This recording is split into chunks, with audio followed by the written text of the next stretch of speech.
This video is brought to you by Imprint. Jamaica and the IMF have a difficult history. The island has spent most of its independent history under some sort of IMF program, and after its 15th bailout in 2013, IMF officials would begin their meetings with a dark joke: has Jamaica crashed yet?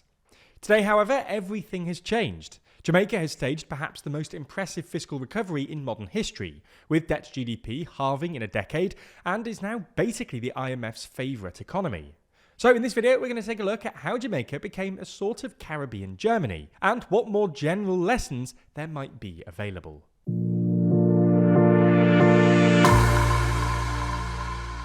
Before we start, if you haven't already, please consider subscribing and ringing the bell to stay in the loop and be notified when we release new videos. Before we get into it, we should say a lot of this video comes from a series led by Robin Wigglesworth over at the Financial Times' Alphaville blog, so go and check that out if you want to know more. Anyway, let's start with some context. For most of its independent history, Jamaica was in some sort of economic crisis. While there was some pretty solid growth in the first decade after independence in 1962, once the oil price shock hit in 1973, GDP growth and income stagnated, unemployment rose, and crime became endemic. Wealthier, educated Jamaicans started leaving the country in ever larger numbers, triggering a so-called brain drain and pushing Jamaica's economy into a downward spiral. Despite this, the government kept on borrowing, pushing Jamaica's debt to GDP ratio up to frankly silly levels. It often rose above 100% of GDP and peaked at 212% in 1984. This would be dangerously high for basically any economy, let alone one as poor as Jamaica, which had a GDP per capita of just over $1,000 at the time. Just servicing this debt, i.e. paying off the interest, often accounted for more than half of all the government's revenues, and it looked like Jamaica was stuck in a debt trap. Even though the government pursued a policy of massive austerity, they were unable to reduce the overall debt burden, because recurring interest payments just kept them pinned down.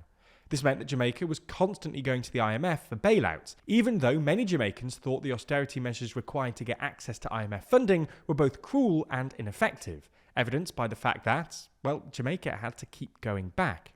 Nonetheless, in the late 2000s, with its debt to GDP ratio rising, Jamaica went to the IMF once again. In February 2010, the IMF approved a $1.3 billion loan, and the programme started off surprisingly well, with the fund noting in its first review that every target had been hit and growth was better than expected. However, the Jamaican government's cack-handed attempt to extradite gang leader Christopher Dudas Coke brought everything crumbling down. Coke was Jamaica's most powerful don, who basically ran the neighbourhood of Tivoli in Kingston as his own personal fiefdom.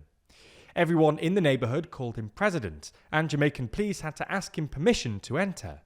When the US first requested his extradition on drug and firearms charges in 2009, Jamaica's then Prime Minister, Bruce Golding, who also represented Tivoli Gardens as an MP, tried to tell them that it was a bad idea, but the US insisted, in part because they suspected Coke was funding Golding's party.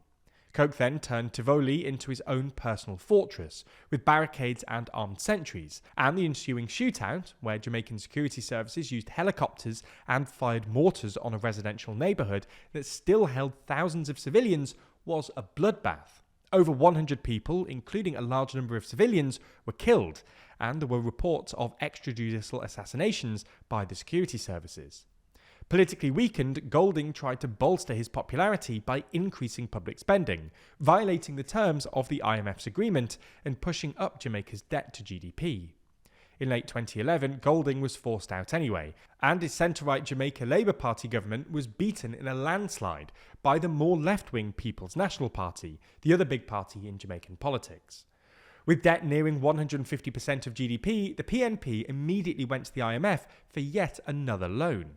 The IMF were understandably hesitant. This would be Jamaica's 15th IMF loan, and the last one had collapsed barely a year in.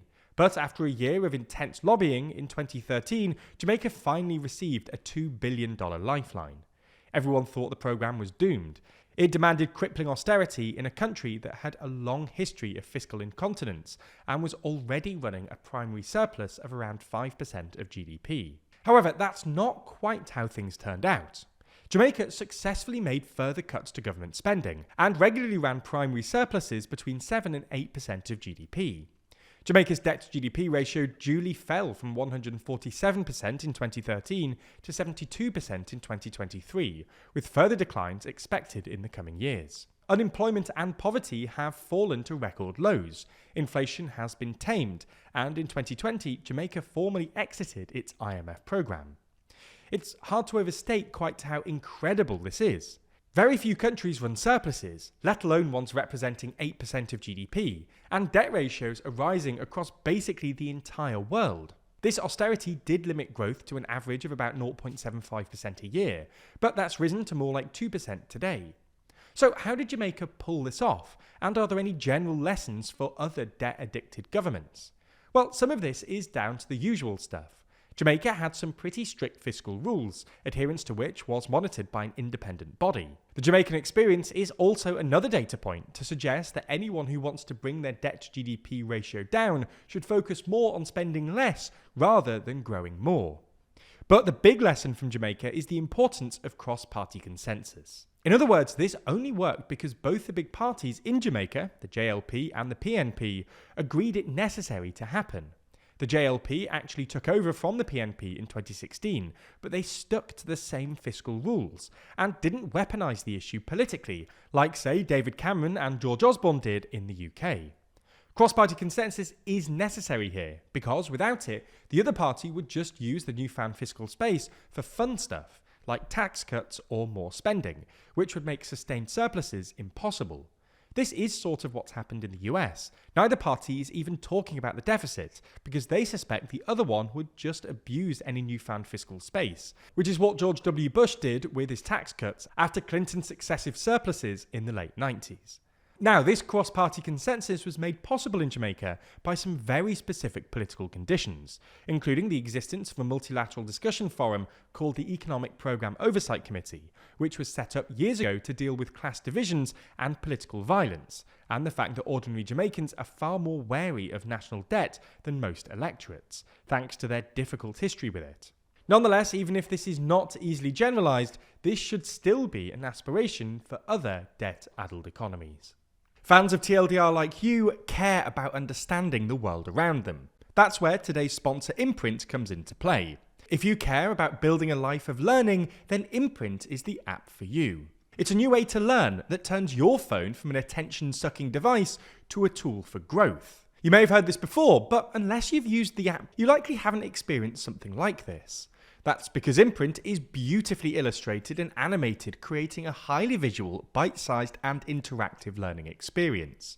It's the perfect antidote to a world where social media tries to keep us mindlessly dopamine scrolling day in and day out. Their library includes courses on topics like psychology, history, philosophy, finance, productivity, and many more, and quick reads you can consume in a single sitting. Since we last spoke to you about Imprint in September, I've done the philosophy course and am focusing on their course on the science of happiness.